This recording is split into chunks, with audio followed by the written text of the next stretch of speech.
Good afternoon. It's Thursday, the 12th of July, 2018, just after 1 o'clock. Excuse me. Welcome to UK Column News. Your host today, Mike Robinson, and myself, Brian Gerrish. Firstly, I'd like to say tremendous game. Sad that England lost, but there we are. Very interesting. We've had a number of people contact us saying how wonderful it was to be out in Russia for those games.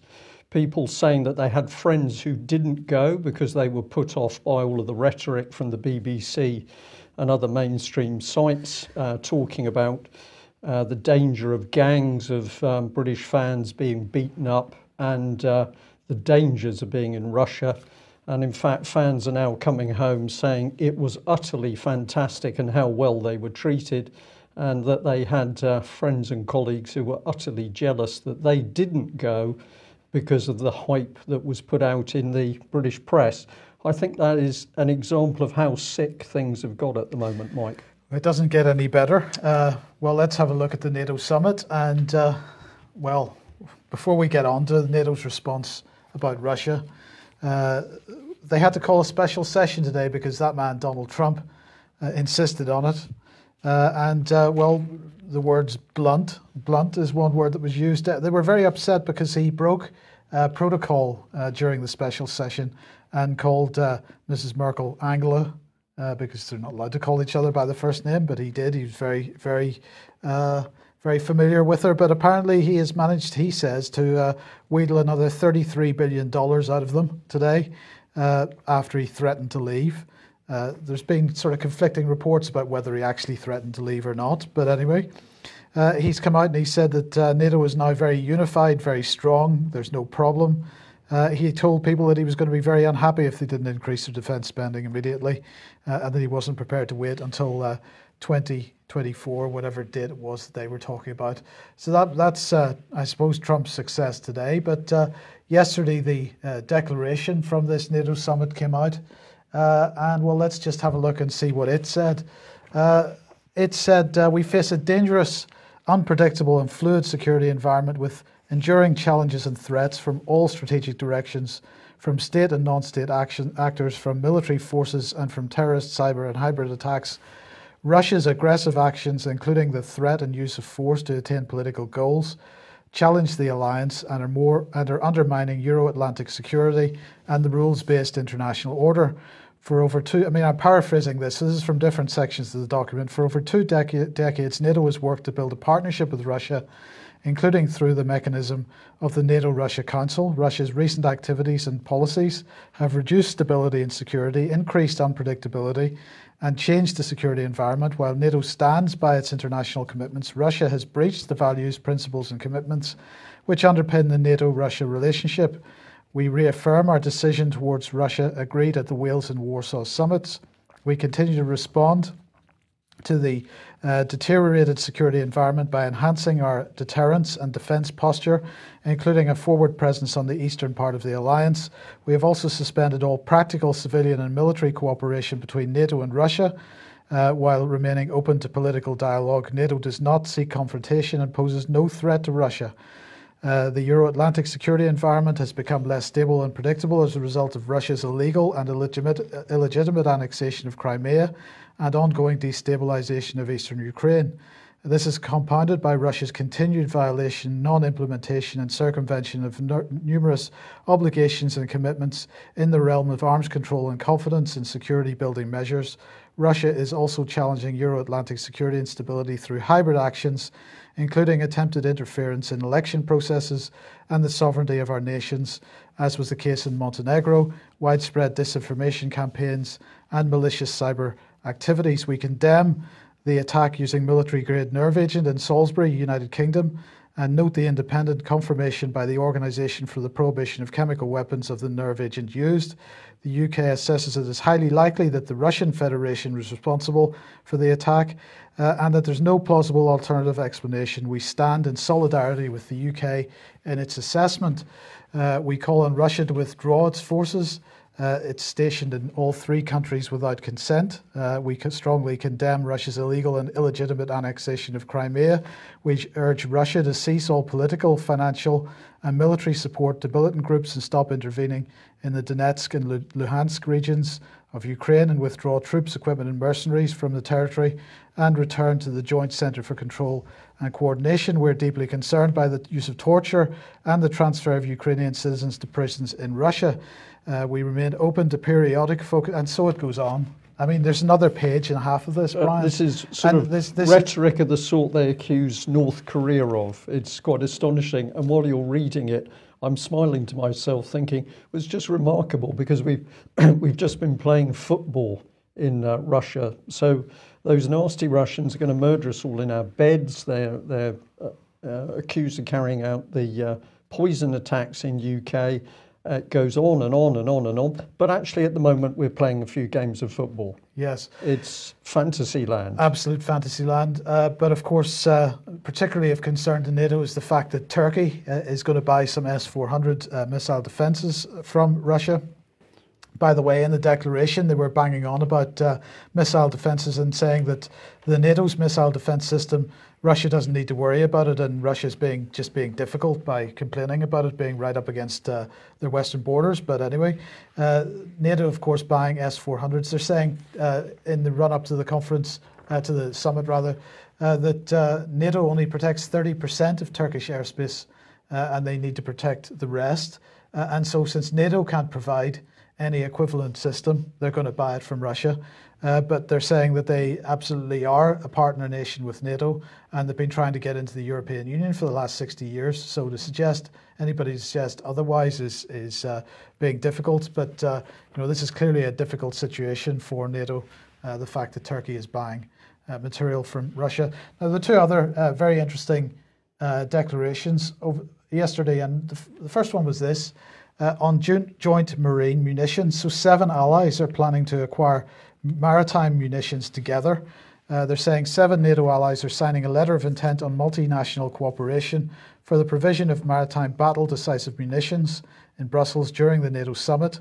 Under this agreement, Belgium, France, Italy, Netherlands, Poland, Portugal and Spain plan to combine munitions purchases in order to achieve economies of scale and thus lower prices. The potential establishment of common warehousing solutions could lower costs even further. Now, what's fascinating to me here, Brian, is that UK is not mentioned in this, but France is. But France and the UK have pretty deep coordination now and so on between the UK and British militaries. So where Britain fits into this, I'm not certain. But that was followed up by another announcement, because joint land munitions as well. So 16 NATO allies. That's Belgium, Denmark, Estonia, Germany, France, Italy, Latvia, Lithuania, Montenegro, Netherlands, Norway, Poland, Portugal, Slovakia, Slovenia and Spain are going to do the same for land-based munitions. So they're going to buy these together in an effort to get a lower price. And they're going to warehouse them together. And Brian, it strikes me that if you're buying munitions together, but worse than that, you're warehousing them together, that not only does that mean you're providing a single target potentially for an opponent, but where's the independence in this? No independence at all, Mike, and I see this as yet another massive step towards EU military unification. Here it is, you're really bringing the whole of the military infrastructure in Europe together. Totally agree with your point. Last thing you want to do is bring large amounts of munitions together in one joint stockpile. Things should be dispersed, particularly if we're in a near state of war, which is what they would have us believe. So this is more madness from the European Union. Their objective is a political objective. It's to get the European Union supranational state together with its own treasury, with its own fully unified military. And this is a step on that path. There's nothing about military common sense here. There's something different going on. But nevertheless, very significant as to how fast they're moving. And just to pick up on your point about where UK sits, I would believe that if we've got all of these behind closed door agreements with the French, anywhere that France gets involved, we will actually be there as a partner. So we may only see France named on the table, but UK actually will be there on the coattails. Yep. Well, it wasn't all arguments and announcements because they took some time out yesterday to look at the history of NATO. So this is on the first day of the summit yesterday. Jens Stoltenberg took the 29 NATO heads of state and government through an exhibition of NATO's early 70-year history. And this took place in the Agora. Now, this is NATO's new headquarters building, the inside of it. Last year we saw the outside of it with the huge covered atrium, but this is the inside of it.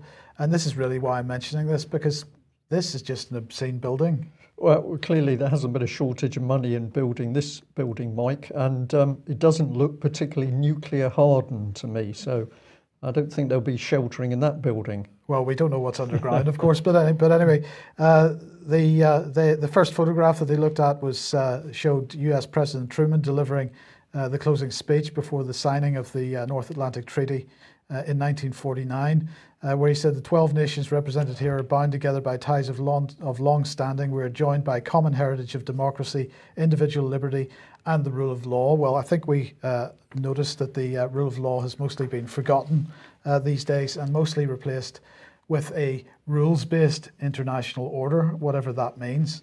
But Trump on his way to the UK now. He's heading over here this evening for, well, a day visiting Theresa May and whatnot tomorrow. And then he's going to spend some time at his golf course, I think, in Scotland. But the hysteria over Trump just continues to ramp up. This is Project Syndicate. America the loser is the headline. And the subtext here is this: Donald Trump's unhinged recent attacks on the iconic motorcycle maker Harley Davidson distill his larger assault on American democracy. Even if Democrats do manage to retake one or both houses of Congress this November, the damage that Trump and Republican leaders have done to the country's global standing cannot be repaired. Absolutely amazing hysteria. I'd recommend people read the article just for a laugh. But of course, all kinds of people getting set up to protest Trump's visit here in the next day or two. And well, Nick Clegg has decided that he's going to do the same. He said this today: right, I'm going on the anti-Trump demo. I had no intention to, but this crazed attacks on the EU, NATO and WTO have changed things. He dislikes everything I believe in and believes in everyone I dislike. And he went on, Donald Trump has every right to visit.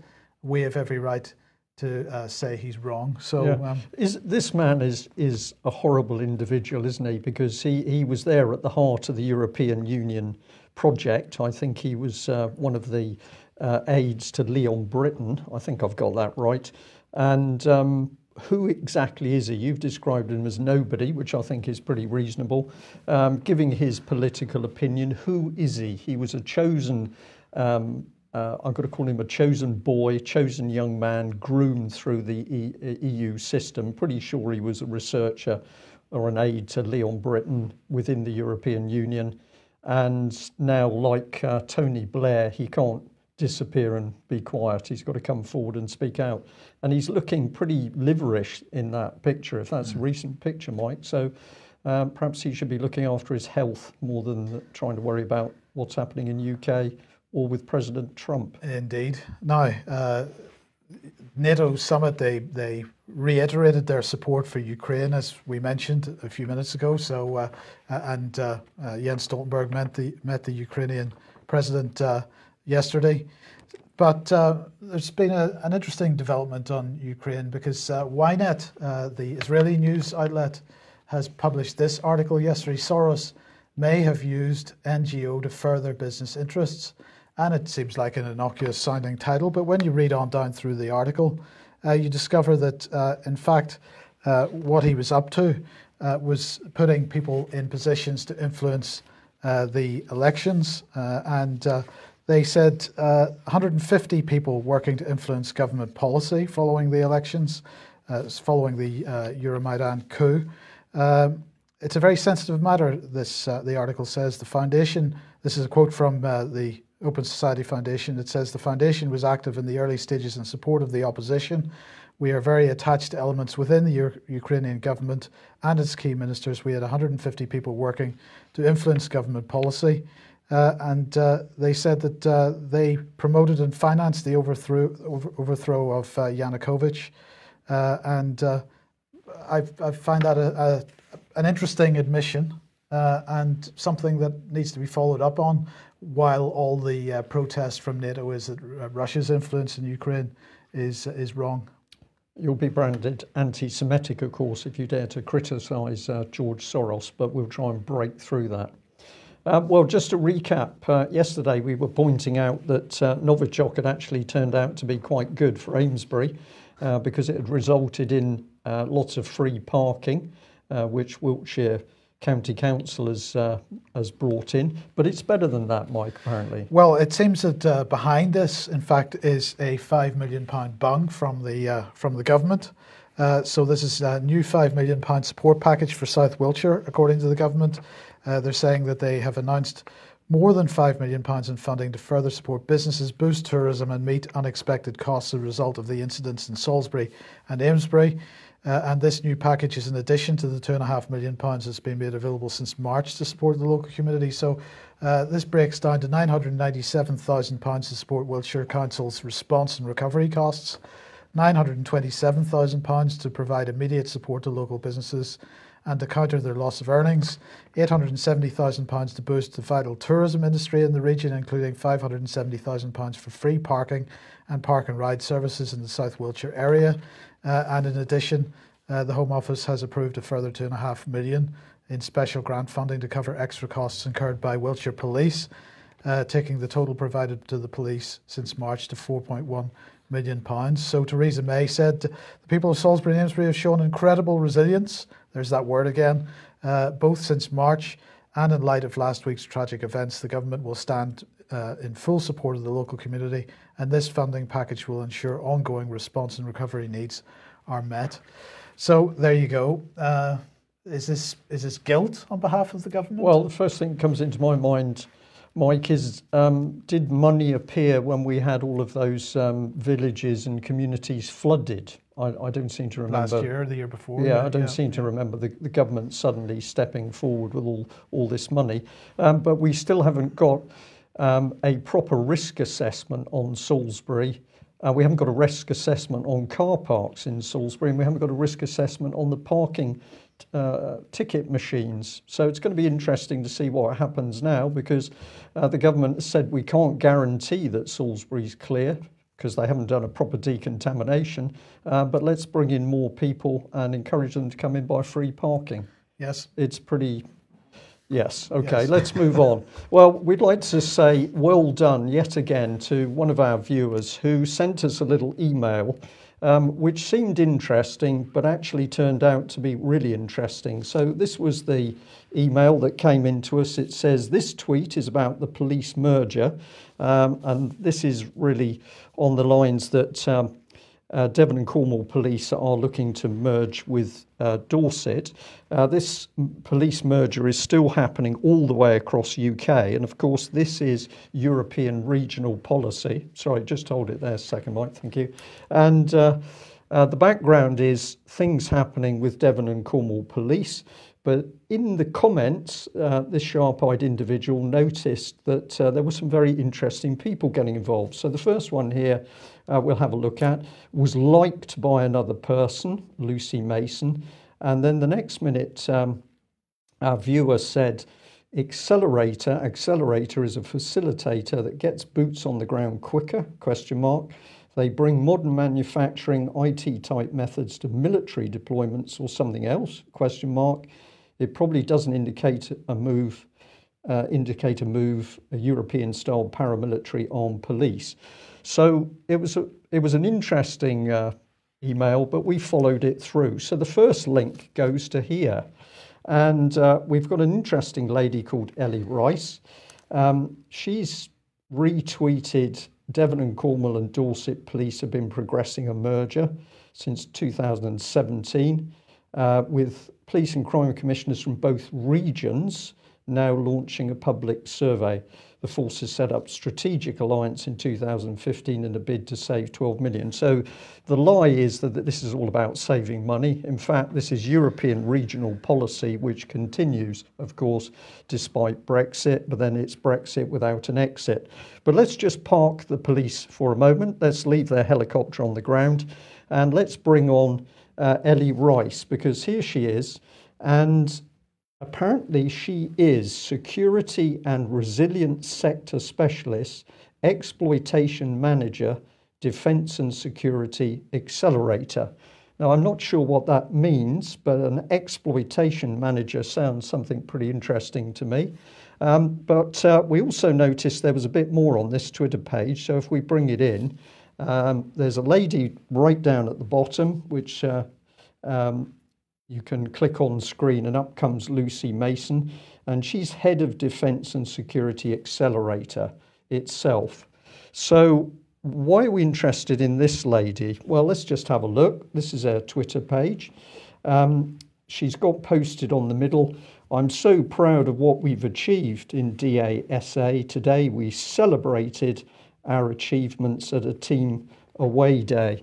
This looks very much like the NHS leadership programs, Mike, where we've talked about the people in the NHS basically disrupting it by the introduction of massive change into the management. But now we're talking defence. But now we're talking defence, and there's those happy, some of them not so happy looking people, and they're all celebrating their good work.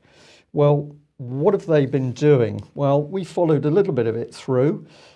So here it is. Announced as part of the Defence Innovation Initiative, the Defence and Security Accelerator is officially launched today. This is from a few months ago, possibly back in 2017. So it's not today. This is old, but it's giving us some details. Devised as a conduit for collaboration between industry, government, defence and security departments, academia and allies, the accelerator will allow the rapid development of innovative solutions to the most pressing security challenges. The accelerator has been developed following consultation with more than 500 people from industry and academia, ensuring that everyone is happy with the process of generating ideas. And then it goes on to say that the consultation highlighted the success of the Centre for Defence Enterprise, which has seen over 1,000 contracts placed in its 8 years, some 43% with SMEs, small and medium enterprise, 29% with industry, 28% with academia. Building on this strong starting point, the CDE will now transition into the accelerator, continuing its work to help suppliers onto the defence supply chain and developing innovative solutions.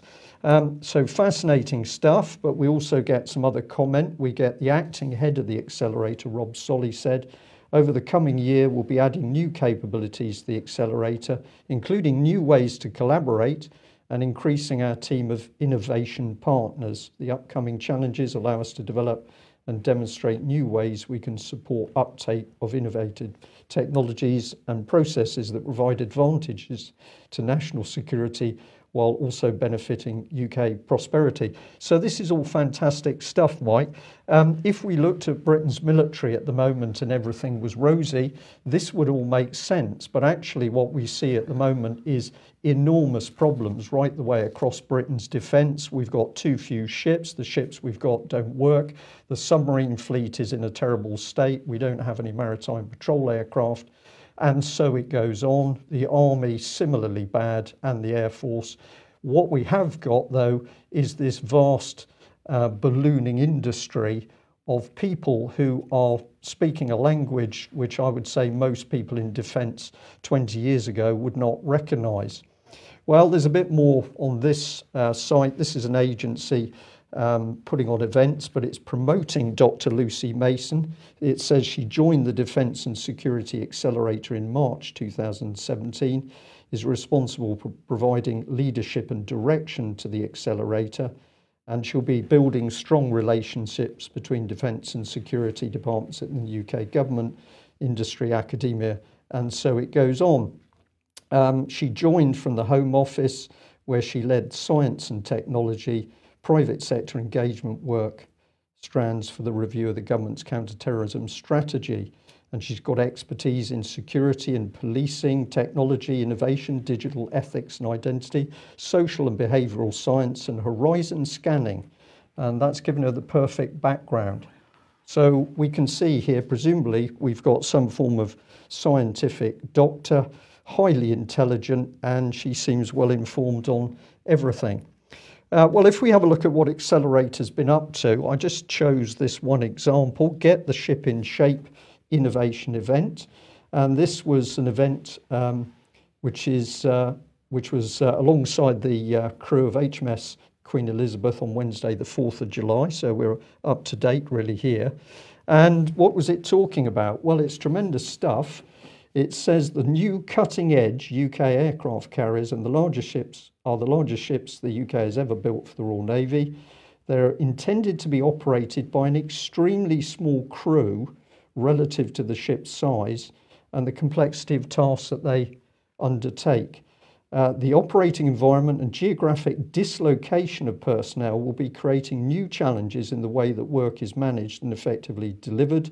Personnel tracking and communications can benefit from cutting-edge technologies, and it's not yet clear which technologies can best enhance working routines, feeding routines, and organisational structure. Key areas where efficiency is required include tracking all our people and providing potential data sets for machine learning approaches to logistics and workflow analysis. So basically, we've got two vast ships. They don't have any aircraft, and we're now seeing that they have so few sailors on board that there's big problems in actually handling the ships.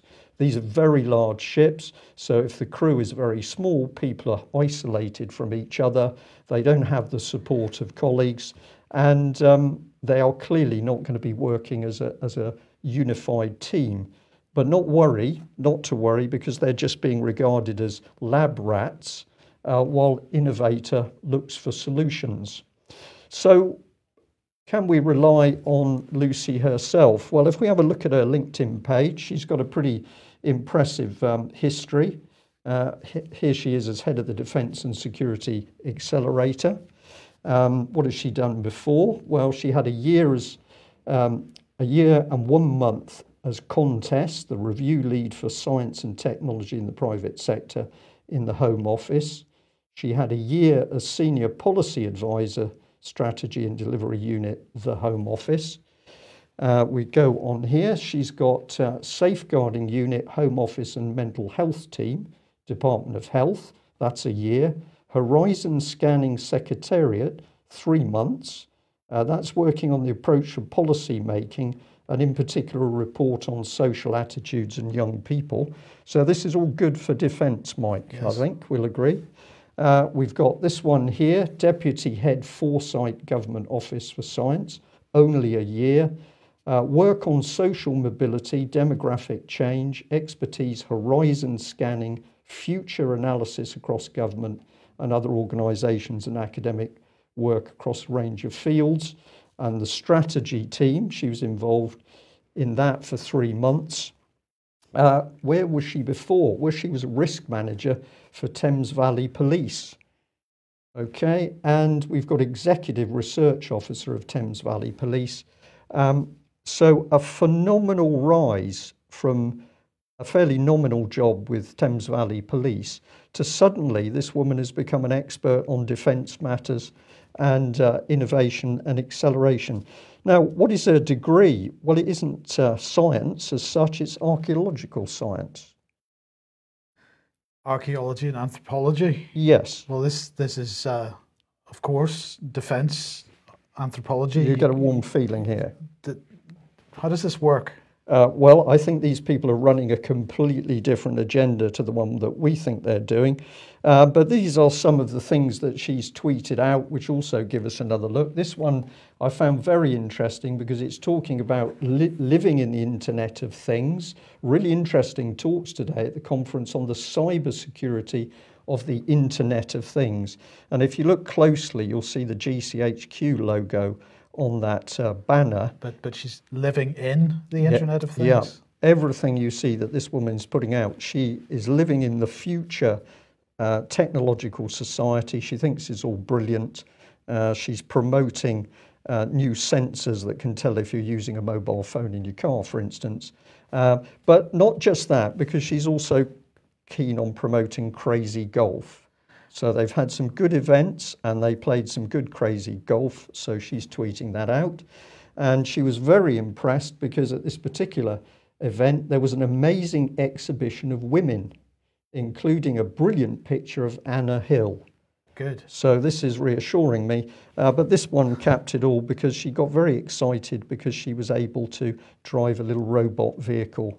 This is almost like a child's information, Mike. It sort of reminds me quite a bit of pictures I've seen of common purpose training, really. Yeah, I think my personal view, it is only a personal view, that this lady is heavily reframed into her own reality, but she is now supposedly driving the innovation which is going to make sure that Britain's defences are secure. But I don't notice this at the bottom of her page, and that is she's got an interest in these groups. The one that caught my eye was the Society of Leadership Fellows. And if we go and have a look at that, here is their page. And let me catch up. Here we go. About us. Sir George's House was founded in 1966 by HRH, the Duke of Edinburgh, and the then Dean of Windsor, Robin Woods, as a place where people of influence and responsibility in every area of society can come together to explore and communicate their views and analysis of contemporary issues. Exemplary leadership is central to the well-being of any modern society. St George's House is perfectly placed to nurture such leadership, something that's long been an interest of our founder. And it just goes on. So 2016 was the 50th anniversary, and it said a new carefully crafted leadership programme was an appropriate way to celebrate such a milestone. So this is like common purpose on reheat, Mike. I think we're looking at now not just leaders, but ultra elite leaders. Is this Tony Blair's new elite that he was talking about? Is that what we're looking at? Where here? people are going to be appointed into positions Yes. of power, democracy will go. I think it is. I'd encourage people to go and have a look at this Society of Leadership Fellows, because if you go onto their page, you can actually see picture after picture after picture of the type of people that are now having leadership meetings behind closed doors. And we'll just come back to where we started, which is on this lady, Ellie Rice. I found it fascinating. She got a picture of a unicorn on her Twitter page. A little bit of research, sorry, I should come in, brought us up with this, because this is another tweet from Lucy Mason herself. And what are they talking about? This is a map, albeit rather childish cartoon, but a map of what they call unicorns, which are privately held startups valued at £1 billion or more. So this is a whole level of social, how can we describe it? An elite planning a new social feature for UK, but it's now driven through the fabric of the civil service in the NHS. We can see it, and this is it inside the Ministry of Defence. Thank you very much to that sharp-eyed viewer. If you have any more information like this, send it to us, but of course, keep doing the research yourself. Well, let's bring Tracy Crouch MP on the screen here, because she's Minister for Sports and Civil Society, and this is something she was tweeting out today. Inclusive collaboration is needed, she said, if we are to overcome societal changes, which is why this partnership is bringing together business and civil society to benefit people and communities throughout the country. And, you know, this follows on from what you're saying. This is a new elite being built. But how is it being built? It's being built by the combination of government, private sector, and the charity NGO sector. This is what's being built. And we've said that it's communitarian in nature, but that this is where the danger lies. So collaboration between partnerships involving business and civil society and government. So let's have a look at what inclusive is all about.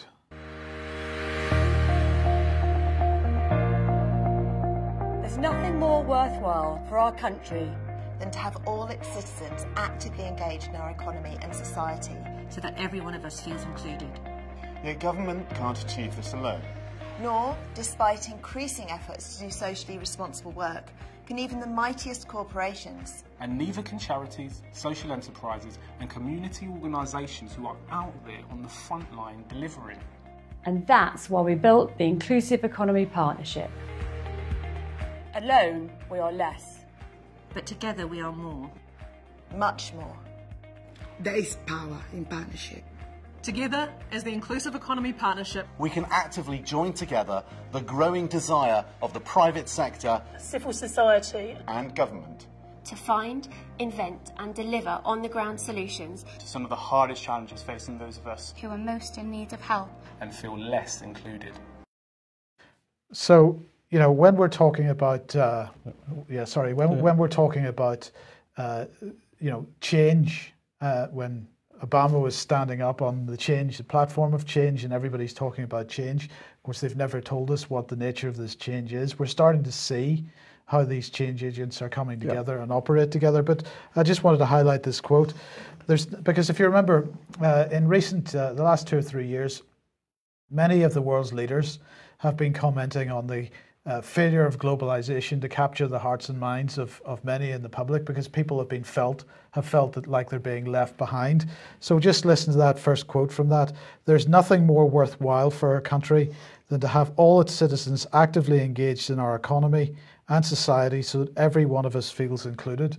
They think that by including us in their policy agendas and encouraging us into their way of doing things, that we're not going to feel left behind anymore, that it's going to be, we're going to feel fantastic about what they're doing.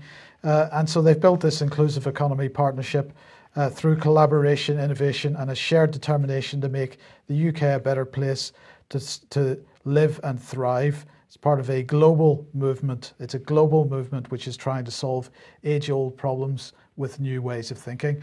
Well, unfortunately, it's not really new ways of thinking. It's old ways of thinking that have been repackaged, and they're attempting to, brainwash people into believing that this is something new, this is a new change, but we're being taken to the same destination, and it's not really a very pleasant place. I don't think it's pleasant at all, Mike, and we'll maybe show a little bit of how it is not pleasant. But let's just say it's the policy, as you've mentioned, is the key thing here. So they're talking about bringing together the private sector is going to be merged into society, is merged in with the government, so everybody's locked into a sort of hive system. This is immensely dangerous. And of course, what common purpose was used for was to reframe the people who were to be the Trojan horse. They were to be the fifth column inside charities, local government, inside companies, in order to get this agenda running. That was the job of common purpose. And the other bit that comes with it is, in their minds, before you can create this wonderful new utopia, you have to destroy the old. So if people are looking out the window at the moment at this country and seeing virtually everything falling down, breaking down, whether it's the NHS or the way education works or the potholes in the road or how the police behave, this is the result of the policy to destroy the existing so that this new structure can be brought in. And it's a very important concept. And I'm just going to add, a lot of people have been getting very, very emotive over recent months about problems through immigration and immigrant communities. What we say is that before you start getting upset about that, have a look at the people and organisations that brought in the policies in the first place. And of course, what you find is that these people want to bring in anything which helps destabilise communities. So this is in some ways a very complex problem, complex thing to look at, in other ways very simple. I think you're just being nostalgic, Brian, and if anybody wants to understand what I mean by that, you need to search for Demos, the think tank Demos, and nostalgia, and you'll get the report. We covered it a few weeks ago on the programme. Okay, well, what sort of society is coming in very quickly? We can do no better than to have a look at this report, and thank you very much to a viewer for sending this through to us. It's the Guernsey Press from July the 6th, 2018.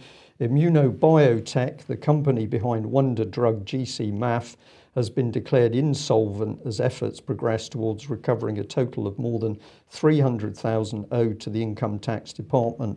Now, I haven't taken many quotes out of the article because I'm going to encourage people to go and read it for themselves. But basically, the article is paragraph after paragraph attacking the company, talking about all the debts, money, gold, silver, that it's would have us believe has been squirreled away illegally, unlawfully, and everything about this company is terrible. Well, there's something much deeper to this, and the best way I can put this across to our audience today is to give you the reply that's been passed to us to that article in the Guernsey Press. So let's just bring this up on screen. I know it's very small. If you want to keep it, you'll have to freeze the screen so you can read later. But it's from David Noakes to the editor of the Guernsey Press. May I please reply to Friday's article, company behind GC-MAF is declared insolvent. The article did not make it clear that this happened because Guernsey closed all our bank accounts at Immunobiotech Limited on the 3rd of February 2015 under the EU banking compliance rules. That's done on the whim of a bureaucrat, not a court. The first we knew was our credit cards didn't work. Neither the banks nor the government ever contacted us. It was all done behind our backs. The MHRA picked Canterbury Court in April to confirm this and submitted a witness statement which we wanted to contest because in our opinion it was obvious perjury, but we were not allowed to do so. At no time over nearly 4 years have we been allowed to state our case. On the 7th of July 2015, Guernsey's courts confirmed Canterbury's ruling. Under the rules, all our assets are frozen, so Guernsey cannot extract the tax from the company, hence their statement of insolvency on a company whose 27 staff, including 4 scientists and 7 doctors, had saved more than enough to pay all its taxes and more in its now frozen bank account. Not just ours, but no bank account is safe in Guernsey or Europe, and that includes yours. And do not conclude being honest helps. We saved over 6,000 from disease around the world, and 114 people on Guernsey who were amongst the hundreds we treated for nothing. 20 officers raided our house and offices. They had a search warrant which only allowed them to search for our laboratory on Guernsey. We obviously didn't have one, and everything was imported from our laboratories in Cambridge, England, and they should have left after 5 minutes. But that didn't stop them illegally searching for 12 hours. They took away 7,000 papers from the office, our computers, and from the house, 125 bags of evidence, including our 2 safes. Where are we? The law officers wrote us a number of letters because they clearly come by the silver and gold in the safes illegally and were embarrassed. But now, according to the Guernsey Press, it seems they have compounded the illegality by selling it in breach of the compliance regulations and the Proceeds of Crime Act. Finally, nearly 4 years later, there is a court case in London on November the 5th this year where we may be allowed to speak for the first time. Surely they could wait until then. As we warned via the Guernsey Press, banning GC-MAF caused the 14 most recent of our patients who've been recovering to die of their terminal stage 4 cancer. Neither Guernsey nor the MHRA have shown the least sign of remorse or even interest in their lives. Joanne Spinks of Guernsey was told by 3 sets of doctors she had 2 months to live in 2012 with liver cancer. In 2017, the MHRA got Europol to raid Joanne Spinks' house in Cyprus twice to deny her GC-MAF. She died in May 2017. The cruelty of government agencies when they're protecting the billions in big pharma profits is astonishing. Guernsey people could campaign for honest police and courts that obey the law, act with morality, and regard human life as sacrosanct. Best wishes, And that's from David Noakes in his former capacity as CEO Immunobiotech.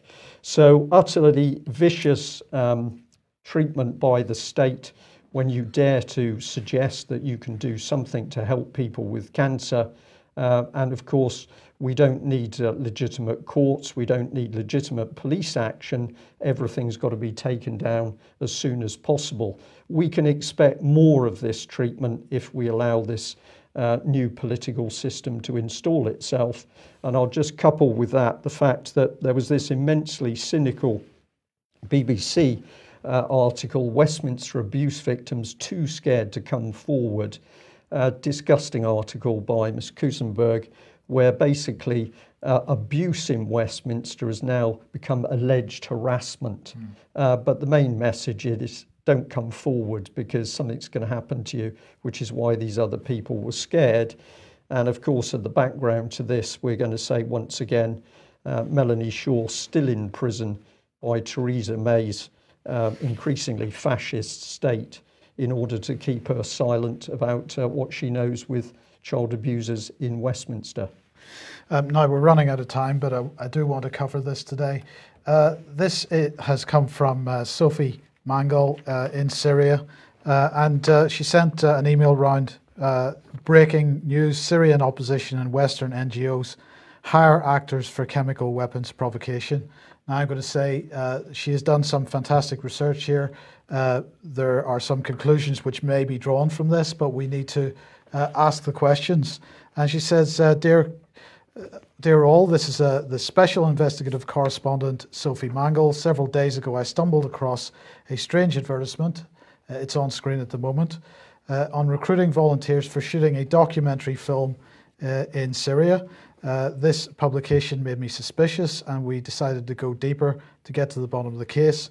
So what we found out is quite shocking. A Western NGO potentially preparing another chemical weapons provocation in Syria. And here's what we found. So this is the Konrad Adenauer Stiftung, the foundation, and they've put an advertisement in a number of different websites.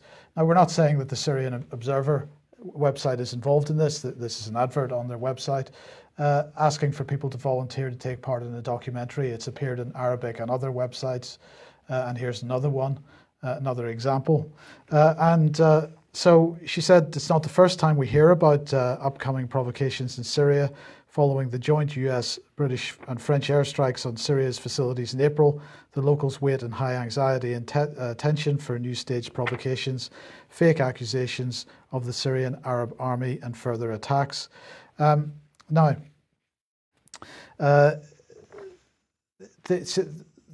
in this advertisement, Brian, in each case, there is a British telephone number, mobile phone number listed, but the British mobile phone number, it says quite clearly, you can only use WhatsApp to access it. So you can't phone the number if you try. It doesn't actually do anything. But anyway, she got somebody to contact the people involved and ask them what's going on. And this was the type of response that they got. So we've had this translated. Vanessa Bailey had this translated earlier. And the person that was volunteering, in inverted commas, to take part in this documentary was asked, is it possible for you to reach the Hasaka countryside? The filming will take place for approximately 2 weeks in the vicinity of the Dam camp. And then the question went back, what do you want us to do? And the answer was, you will be actors in the documentary about the consequences of war. Actors are asked to play the role of a happy family and then become the victims of a tragedy.